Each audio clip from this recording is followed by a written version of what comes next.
Hello everyone, welcome back to my channel Parna's kitchen. তো আজকে আমি তোমাদের সাথে শেয়ার করতে চলেছি ইলিশের দই পোস্ত।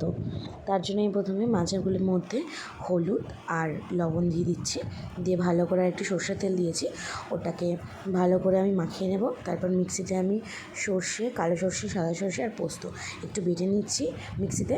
তার মধ্যে লঙ্কা দিচ্ছি আর জল দিয়ে ফেটিয়ে নিচ্ছি। এবার টক দইটাকে ভালো করে ফেটিয়ে নিচ্ছি। তারপরে আমি কড়াইতে সর্ষের তেল গরম করে ওর মধ্যে পেস্টটা দিয়ে দেবো। পেস্টটা দিয়ে একটু নাড়াচাড়া করে নিয়ে লো ফ্লেমে, তারপর একটু জল দিয়ে, বাটিটাতে জল দিয়ে একটু নাড়াচাড়া করে নিয়ে সঙ্গে সঙ্গে আমি নুন আর হলুদ দেবো, দিয়ে একটু নাড়াচাড়া করে আর একটু চিনি দেবো, লঙ্কা দিয়ে দেবো।